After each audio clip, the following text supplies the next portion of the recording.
ಬೆಂಗಳೂರಿನ ಖಾಸಗಿ ಹೋಟೆಲ್ನಲ್ಲಿ ಕರ್ನಾಟಕ ರಾಜ್ಯ ಮಾಲಿನ್ಯ ನಿಯಂತ್ರಣ ಮಂಡಳಿ ಸುವರ್ಣ ಮಹೋತ್ಸವ ನಡೀತಾ ಇದ್ದು ಸರ್ಕ್ಯುಲರ್ ಅರ್ಥವ್ಯವಸ್ಥೆ ಮತ್ತು ಸ್ಥಿರತೆ ಕುರಿತ ಸಮ್ಮೇಳನವನ್ನು ಆಯೋಜನೆ ಮಾಡಲಾಗಿದೆ. ಸಮ್ಮೇಳನದಲ್ಲಿ ಅರಣ್ಯ ಸಚಿವ ಈಶ್ವರ್ ಖಂಡ್ರೆ, ರಾಜ್ಯ ಮಾಲಿನ್ಯ ನಿಯಂತ್ರಣ ಮಂಡಳಿ ಅಧ್ಯಕ್ಷರಾಗಿರುವ ಶಾಸಕ ನರೇಂದ್ರ ಸ್ವಾಮಿ, ಸರ್ಕಾರದ ಮುಖ್ಯ ಕಾರ್ಯದರ್ಶಿ ಶಾಲಿನಿ ರಜನೀಶ್ ಸೇರಿದಂತೆ ಹಲವರು ಉಪಸ್ಥಿತರಿದ್ದಾರೆ. ಇದೇ ಸಂದರ್ಭದಲ್ಲಿ ಮಾಲಿನ್ಯ ನಿಯಂತ್ರಣ ಮಂಡಳಿ ಅಧ್ಯಕ್ಷರಾಗಿರುವಂತಹ ನರೇಂದ್ರ ಸ್ವಾಮಿ ಅವರನ್ನ ಮಾತನಾಡಿಸಿದ್ದಾರೆ ನಮ್ಮ ರಿಪೋರ್ಟರ್ ಕೃಷ್ಣ. ನೋಡೋಣ.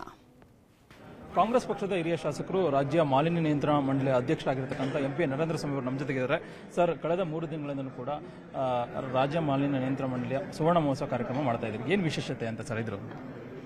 ಇವತ್ತು ಮತ್ತು ನಾಳೆ, ಇವತ್ತು ವಿಚಾರ ಸಂಕಿರಣ, ನಾಳೆ ನಮ್ಮ ಸುವರ್ಣ ಮಹೋತ್ಸವದ ವೇದಿಕಾ ಕಾರ್ಯಕ್ರಮ.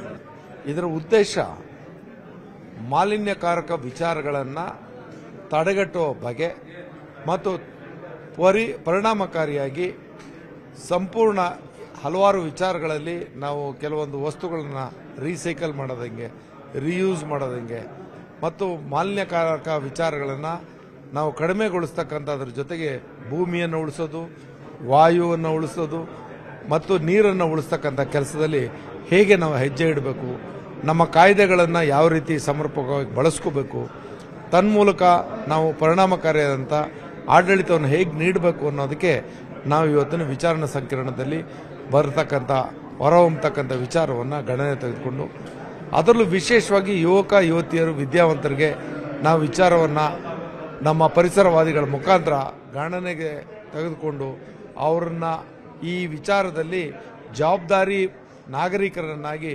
ಪ್ರೇರೇಪಿಸ್ತಕ್ಕಂಥ ಕೆಲಸವನ್ನು ನಾವು ಮಾಡಿರ್ತಕ್ಕಂಥದ್ದು.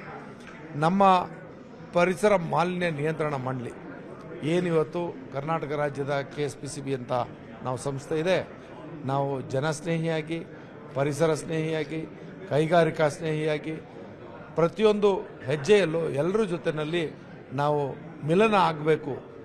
ಆ ಮೂಲಕ ಪ್ರತಿಯೊಂದನ್ನು ನಾವು ಶೇರ್ ಮಾಡ್ಕೊಳ್ಳೋಕೆ ತಯಾರಿದ್ದೀವಿ. ನಿಮ್ಮ ಜೊತೆಯಲ್ಲಿ ನಾವಿದ್ದೇವೆ, ನಮಗೆ ಸಹಕರಿಸಿ ಅನ್ನೋಂಥ ಮನವಿ ಜೊತೆಲಿ ಹೆಜ್ಜೆ ಇಟ್ಟಿದ್ದೀವಿ. ನಿಯಂತ್ರಣ ಮಂಡಳಿಗೆ ತಾವು ಬಂದ ಕೂಡಲೇ ಒಂದಲ್ಲ ಒಂದು ಕಾರ್ಯಚಟುವಟಿಕೆಗಳು ನಡೀತಾ ಇದೆ. ಒಂದು ಕಡೆ ಸಿಬ್ಬಂದಿಗಳ ಕಡೆ ತುಂಬುವಂಥದ್ದು, ಈ ರೀತಿಯಾದಂಥ ಏನು ಹೇಳ್ತೀರಿ ಸರ್? ಅವಶ್ಯಕವಾದಂಥ ವಿಚಾರಗಳು, ಸಿಬ್ಬಂದಿ ಕೊರತೆ ತುಂಬ ಇತ್ತು. 40% ಒಳಗಿನ ಸಿಬ್ಬಂದಿ ಇತ್ತು ನಮಗೆ, ಇನ್ನು 60% ಸಿಬ್ಬಂದಿ ಕೊರತೆ ಇತ್ತು. ಅದನ್ನು ಮುಖ್ಯಮಂತ್ರಿಗಳ ಗಮನಕ್ಕೆ ತಂದೆ. ಆಯಿತು, ಅದನ್ನೆಲ್ಲ ರಿಕ್ರೂಟ್ ಮಾಡಪ್ಪ ಅಂತಂದ್ಬಿಟ್ಟು ನನಗೆ ಅನುಮತಿ ಕೊಟ್ಟರು. ಅದರಂತೆ ಇವಾಗ ರಿಕ್ರೂಟ್ಮೆಂಟ್ಗೆ ಹೋಗ್ತಾ ಇದ್ವಿ. ವಾಹನಗಳ ಕೊರತೆ ಇತ್ತು. ನಮ್ಮ ಮಂಡಳಿಗೇನೆ ಒಂದು ಸುಸ್ಥಿರ ವಾಹನಗಳಿರಲಿಲ್ಲ. ಈಗ ಸುಮಾರು 61 ವಾಹನಗಳನ್ನ ಈಗೆಲ್ಲನೂ ಖರೀದಿ ಮಾಡಿ ಕೊಟ್ಟಿದ್ದೀವಿ. ಸೊ ಸಂಸ್ಥೆಯನ್ನು ಮೊದಲು ಸದೃಢ ಮಾಡೋದ್ರ ಜೊತೆಗೆ ಸ್ಥಳೀಯ ಸಂಸ್ಥೆಗಳು, ಸ್ಥಳೀಯ ಆಡಳಿತ ಎಲ್ಲರ ಜೊತೆಯಲ್ಲಿ ನಾವು ಪರಿಸರವಾದಿಗಳು, ಕೈಗಾರಿಕೋದ್ಯಮಿಗಳು ಎಲ್ಲರ ಜೊತೆಯಲ್ಲಿ ನಾವು ಸಂಪರ್ಕದ ಜೊತೆಯಲ್ಲಿ ಅವ್ರಿಗೂ ಅರಿವು ಮೂಡಿಸ್ಬೇಕು, ಸಾರ್ವಜನಿಕರು ಅರಿವು ಮೂಡಿಸ್ಬೇಕು. ಜೊತೆಗೆ ನಮ್ಮ ರಾಜ್ಯದಲ್ಲಿ ಕೈಗಾರಿಕೆಗಳು ಇನ್ನಷ್ಟು ಹೆಚ್ಚಿದ್ರೂ ಕೂಡ ಪರಿಣಾಮಕಾರಿಯಾಗಿ ಮಲಿನಕಾರಕ ವಿಚಾರದಲ್ಲಿ ಅವ್ರನ್ನ ನಿಯಂತ್ರಣ ಮಾಡಬಲ್ವಿ ಅನ್ನೋದನ್ನು ನಾವು ತೋರಿಸುವಂಥ ಚಾಲೆಂಜನ್ನು ನಾವು ಸ್ವೀಕರಿಸಿದ್ವಿ. ಇದಿಷ್ಟು MP ನರೇಂದ್ರ ಸ್ವಾಮಿ ಅವರ ಮಾತು. ಕ್ಯಾಮರಾ ಪರ್ಸನ್ ಕೊಂಡ್ಯ ಜೊತೆಗೆ Krishna Jeevi, news 18 Kannada, Bengaluru. Bosch Global Software ಟೆಕ್ನಾಲಜೀಸ್ನ ಅಧ್ಯಕ್ಷ, ವ್ಯವಸ್ಥಾಪಕ ನಿರ್ದೇಶಕ ಹಾಗೂ ಮುಖ್ಯ ಕಾರ್ಯನಿರ್ವಾಹಕ ಅಧಿಕಾರಿಯಾಗಿರೋ ದತ್ತಾತ್ರಿ ಸಾಲಗಾಮೆ ಅವರನ್ನ ರಾಜ್ಯ ಸರ್ಕಾರ ಗೌರವಿಸಿದೆ. ಬೆಂಗಳೂರಲ್ಲಿ ನಡೀತಾ ಇರುವ ಟೆಕ್ ಸಮಿಟ್ನಲ್ಲಿ ದತ್ತಾತ್ರಿ ಸಾಲಗಾಮೆ ಅವರನ್ನ ಸಿಎಂ, DCM ಸೇರಿದಂತೆ ಸರ್ಕಾರದ ಪ್ರತಿನಿಧಿಗಳು ಸನ್ಮಾನಿಸಿದರು.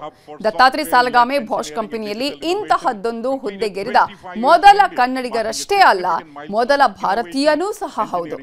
IT ಕ್ಷೇತ್ರದಲ್ಲಿ ಅವರ ಸ್ಫೂರ್ತಿದಾಯಕ ಪಯಣವನ್ನು ಸ್ಮರಿಸಿ ಸರ್ಕಾರ ಅವರನ್ನ ಗೌರವಿಸಿದೆ. ಕಳೆದ ವರ್ಷ ದತ್ತಾತ್ರಿ ಸಾಲಗಾಮೆಯವರಿಗೆ ನ್ಯೂಸ್ 18 ಕನ್ನಡ ಪ್ರತಿಷ್ಠಿತ ವರ್ಷದ ಕನ್ನಡಿಗ ಪ್ರಶಸ್ತಿಯನ್ನು ಕೊಟ್ಟು ಗೌರವಿಸಿದೆ.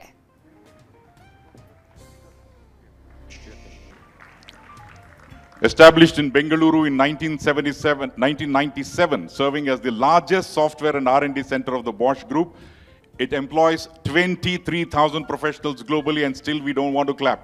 Making it a major hub for software-led engineering and digital innovation, completed 25 years in India, marking a significant milestone of innovation, engineering excellence, and industry impact. It's recognized as a trusted partner for building scalable, intelligent, and future-ready digital solutions that support global business transformation. Congratulations to Bosch.